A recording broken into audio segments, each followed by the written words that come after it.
Hello friends, welcome to my YouTube channel. Friends, आज हम part 3 social science का करेंगे दोस्तों। इससे पहले मैंने पार्ट 2 करा दिया है और पार्ट 1 भी करा दिया है दोस्तों। उसमें मैंने आपको बहुत ही आसान तरीके से सोशल साइंस को अध्याय नंबर 1 यूरोप में राष्ट्रवाद को समझाने की कोशिश की थी दोस्तों। और आशा करता हूँ दोस्तों आपको वो समझ में भी आ गया है दोस्तों। तो दोस्तों आज हम इसी प्रकार पार्ट 3 को भी समझेंगे दोस्तों, एकदम आसान ट्रिक के साथ दोस्तों। मैं आपको जहाँ तक हो सकेगा एकदम आसान से आसान भाषा में सिखाने की कोशिश करूँगा दोस्तों। तो दोस्तों प्लीज़ वीडियो को लाइक कर दीजिए, शेयर कर दीजिए और कमेंट कर दीजिएगा कि दोस्तों वीडियो आपको कैसी लगती है। तो दोस्तों चलिए वीडियो को स्टार्ट करते हैं। दोस्तों वीडियो को स्टार्ट करने से पहले मेरी आपसे एक रिक्वेस्ट है। मैंने इससे पहले 2 वीडियो बनाई है, आप वहां पर जा कर के उन दोनों वीडियो को देख लीजिए प्लीज़। आपसे एक यही रिक्वेस्ट है दोस्तों। तो चलिए दोस्तों अब हम इस पार्ट का क्वेश्चन स्टार्ट करते हैं। तो दोस्तों आप यहाँ पर देख पा रहे हैं कि पहली हेडिंग है दोस्तों नारीवाद। अब नारीवाद क्या होता है दोस्तों? तो दोस्तों देख लीजिए, स्क्रीन पर आ गया होगा आपके। स्त्री पुरुष की सामाजिक आर्थिक एवं राजनीतिक समानता की सोच के आधार पर महिलाओं के हितों और अधिकार का बोध ही नारीवाद कहलाता है दोस्तों। आशा करता हूँ दोस्तों आपको ये समझ में आ गया है। क्या स्त्री और पुरुष जो होते हैं उनकी आर्थिक सोच के आधार पर जो महिलाओं का मतलब महिलाओं के हितों का अधिकार होता है उसे ही नारीवाद कहा जाता है दोस्तों। तो आशा करता हूँ दोस्तों नारीवाद आपको समझ में आ गया है। तो दोस्तों अभी आपकी स्क्रीन पर अगला क्वेश्चन आएगा, उसको भी वो सॉरी दोस्तों क्वेश्चन नहीं होता, ये हेडिंग है एक टाइप की दोस्तों। ये देखिए अब अगली हेडिंग है विचारधारा से आप क्या समझते हैं दोस्तों। इसका आप नोट बना लीजिए दोस्तों, इसी से क्वेश्चन बनेंगे, आप इतना जान लीजिए। इसी से क्वेश्चन बनने 100% मैं गारंटी लेता हूँ दोस्तों। तो देखिए विचारधारा क्या है। एक खास प्रकार की सामाजिक एवं राजनीतिक दृष्टिकोण वाले विचारों का समूह विचारधारा कहलाता है दोस्तों। तो आप इसको जब याद कर लेंगे, ये आपको इस फिलहाल इसको याद नहीं करना, आपको 2-3 बार पढ़ लेना है, आपकी समझ में आ जाएगा दोस्तों। मैं इस याद करने के लिए इसको एक वीडियो बनाऊंगा, मैं आपको जिस जिस प्रकार बताऊंगा आप उसी प्रकार ही याद कीजिएगा, तो आपको आसानी से याद भी हो जाएगा और आपको ज़्यादा परेशानी भी नहीं होगी दोस्तों।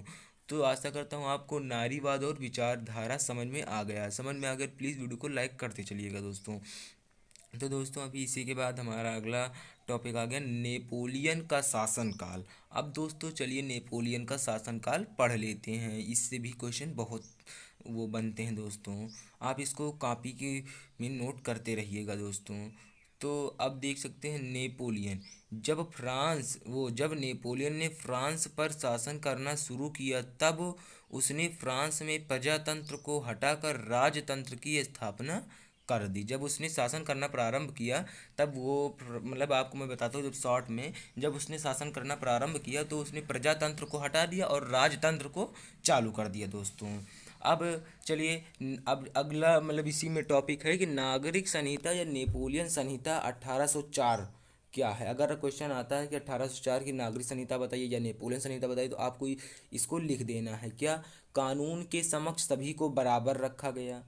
नंबर 2, संपत्ति के आधार को सुरक्षित बनाया गया, यानी संपत्ति सभी को बराबर बराबर हिस्सों में बांटी गई, चाहे गरीब हो या अमीर। ये नेपोलियन के शासनकाल में। अब दोस्तों अगला है भूदासत्व और जमींदारों की शुल्क संघ से मुक्ति दिला दी। जमींदार दोस्तों वे हैं जो मतलब बड़े बड़े मतलब जी गांव में होते नहीं, जिनके पास बहुत ज़्यादा खेती होती, उन्हें जमींदार कहा जाता था पहले ज़माने में। अब नेपोलियन के समय से ही व्यापार का आवागमन एवं संचार का विकास हुआ, यानी 1804 की नागरिक संहिता या नेपोलियन संहिता में ही मतलब व्यापार होने लगा। अब अगला पॉइंट है दोस्तों, राष्ट्रवादी विचार को बांटने के लिए उन्होंने कुछ क्षेत्रों में कब्जा कर लिया और कर को बढ़ाना, जबरन भर्ती यानी ज़बरदस्ती सेना में भर्ती करने लगे और कानून की व्यवस्था को स्थापित कर दिया दोस्तों। आशा करता हूँ दोस्तों यहाँ तक आपको समझ में आ गया दोस्तों। अब अगला हेडिंग है कि यूरोप में राष्ट्रवाद का निर्माण। तो देखिए दोस्तों, किसी भी राष्ट्र के निर्माण के लिए सामूहिक पहचान, संस्कृत परंपरा आदि का होना आवश्यक है, तभी ही एक राष्ट्र का निर्माण होगा दोस्तों। एक राष्ट्र का निर्माण तब होगा जब एक ही प्रकार के वो भाषा बोलने वाले व्यक्ति हों, एक ही उनकी सोच हो। मतलब आप जो आप मतलब खाते हो वो भी खाता हो, मतलब आपसे उनके मिलते जुलते परिणाम रहे, तभी एक राष्ट्र का निर्माण होता है दोस्तों। और दोस्तों अगला है, यूरोप में अलग अलग समाज था, लेकिन यूरोप में अलग अलग समाज था। अब अलग अलग समाज था तो इसको एक करने के लिए तो इसी प्रकार तो राष्ट्रवाद का निर्माण होगा। जब तक इसको एक नहीं किया जाएगा तब तक उसका निर्माण नहीं होगा दोस्तों। मेरी आपसे रिक्वेस्ट है कि इसे कॉपी पेन में नोट कर लीजिए दोस्तों, क्योंकि आपको हमेशा तो याद रहेगा नहीं, लेकिन इसको आप नोट कर लीजिए। अब देखिए अगला पॉइंट है, जर्मन, अंग्रेजी, फ्रेंच, इटली आदि अलग अलग भाषाएं बोलते थे। अब जो यूरोप में लोग थे वे अलग अलग प्रकार की भाषाएं बोलते थे, जिससे राष्ट्रवाद का निर्माण नहीं हो सकता था, इसलिए इन भाषाओं को भी एक किया गया, तभी राष्ट्रवाद का निर्माण हुआ दोस्तों। चलिए अब अगली हेडिंग है, वियना समझौता या वियना संधि क्या है। तो दोस्तों मैं आपको बता दूं कि 1815 ईस्वी में वियना संधि हुई। अब वियना संधि के तहत मुख्य 3 निर्णय लिया गया। पहला निर्णय क्या है कि फ्रांस की क्रांति के दौरान हटाए गए, ये दोस्तों है बोर्बो है, ये क्या है, ये बोर्बो है। फ्रांस की क्रांति के दौरान हटाए गए बोर्बो वंश को सत्ता में बहाल किया गया, यानी फिर से वापस ले आया गया। नहीं, फ्रांस की क्रांति के समय हटा दिया गया था, लेकिन जो जब नेपोलियन पराजित हो गया था उसके बाद फिर से बोर्बो राजवंश की सत्ता वापस आ गई थी दोस्तों। आशा करता हूँ दोस्तों आपको यहाँ तक समझ में आ गया। चलिए अब दूसरा पॉइंट देख लेते हैं दोस्तों। तो दोस्तों अब दूसरा पॉइंट है कि फ्रांस की सीमाओं पर कई राज्य कायम कर दिए गए ताकि फ्रांस भविष्य में विस्तार ना कर सके, यानी उसकी सीमा पर बहुत सारे ऐसे राज्य कर दिए गए ताकि फ्रांस कहीं बाहर ना जा सके या उसका विस्तार ना हो सके, इसलिए उसकी सीमा पर कई राज्य कायम कर दिए गए। अब चलिए दोस्तों अगला पॉइंट आप देख सकते हैं कि राजतंत्र को जारी रखा गया, यानी वहाँ पर राजा ही शासन करते थे, ना कि आज के ज़माने की जैसे मतलब लोकतंत्र नहीं था, लेकिन वहाँ पर राजा ही मतलब शासन करता था। वहाँ पर जो राजा कहेगा बस वही होगा, इसका मतलब ये है। तो दोस्तों आशा करता हूँ आपको यहाँ तक समझ में आ गया प्ले। अब दोस्तों देखिए अगला हेडिंग है, क्रांतियों का युग। अब कब से कब तक था, 1830 से 1884। अब देख पा रहे होंगे ये 2 पॉइंट है, आप इसको पढ़ लीजिए। यूनान ने स्वतंत्रता के लिए संघर्ष 1821 से ही प्रारंभ हो गया था। अब दोस्तों अगला है, यूनानी खुद। अब आप यहाँ पर देख पा रहे होंगे यूनानी खुद है। अब इसके बाद दोस्तों पश्चिमी यूरोपीय है। अब दोस्तों इसके बाद अब देख पा रहे होंगे कि कलाकारों ने इसका मतलब निर्माण किया था। क्रांति की जो उन क्रांतियों के मतलब जो क्रांतिकारी थे वे इस प्रकार थे, यानी कवि, यूनानी खोद, पश्चिमी यूरोपीय कलाकार, इन्हीं सब लोगों ने मतलब क्रांति किया था दोस्तों। अब अगला टॉपिक है, इससे पूरे यूरोप में राष्ट्रवाद का विचार बहुत मजबूत हो गया, यानी इन लोगों ने मिलकर, यानी यूनानी खुद, पश्चिमी यूरोपीय कलाकारों, कवियों ने मिल करके यानी राष्ट्रवाद का विचार फैलाया, जिससे लोग मतलब राष्ट्रवाद के प्रति प्रेमी बन गए। अब देखिए युद्ध के बाद 1832 में कुस्तुनतुनिया संधि की पेश किया गया, यानी कुस्तुनतुनिया संधि पेश की गई। अब दोस्तों अगला टॉपिक है, जिसने यूनान को एक स्वतंत्र राष्ट्र घोषित किया गया। जब कुस्तुनतुनिया संधि पेश किया गया तो यूनान को एक स्वतंत्र राष्ट्र घोषित कर दिया गया दोस्तों। तो आशा करता हूँ दोस्तों आपको ये पॉइंट समझ में आ रहे हैं। दोस्तों समझ में आ रहा है प्लीज़ वीडियो को लाइक कर दीजिए, क्योंकि दोस्तों ये वीडियो बनाने में बहुत ही मेहनत पड़ती है दोस्तों।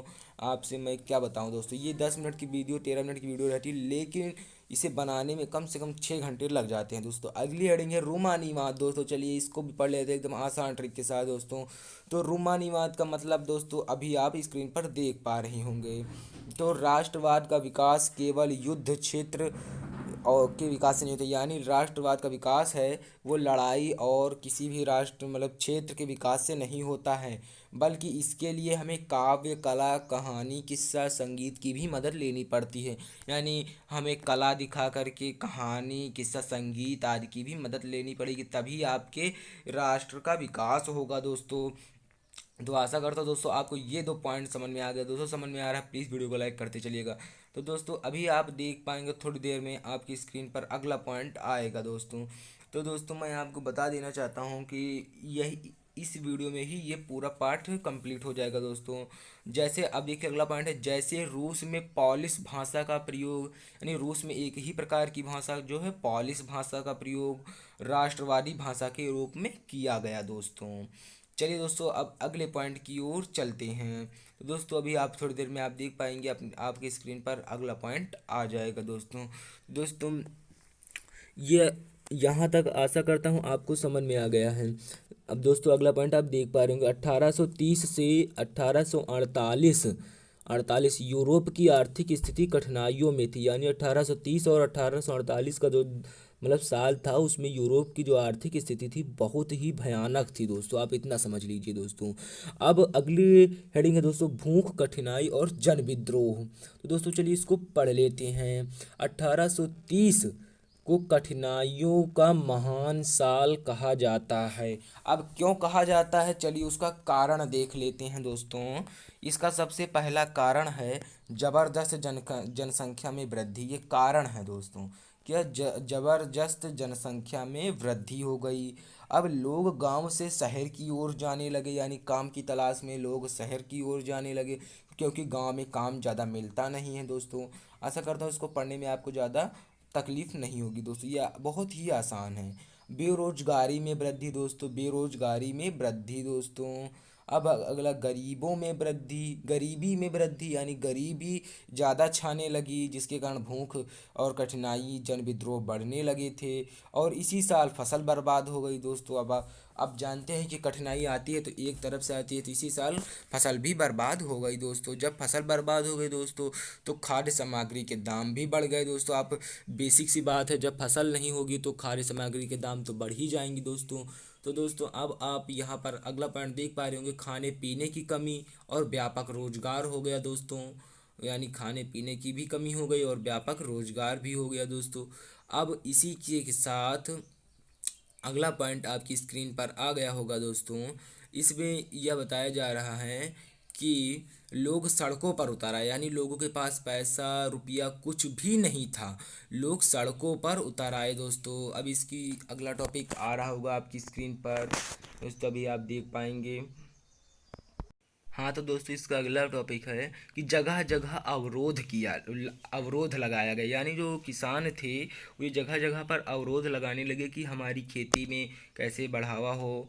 यानी जब खेती में बढ़ावा होगा तभी तो उनका फ़ायदा होगा, तभी तो मतलब वो फसल पैदा होगी। और अगला, जिससे यूरोपीय सरकार को गणतंत्र राज्य घोषित कर दिया जाता है। अब दोस्तों अगला है उदारवादियों की क्रांति 1848 की। तो यहाँ पर है कि यूरोप के अन्य भागों में जहाँ अभी तक स्वतंत्र राष्ट्र राज्य अस्तित्व में नहीं आए थे, अब कौन कौन से भाग थे चलिए उनको देख लेते हैं दोस्तों।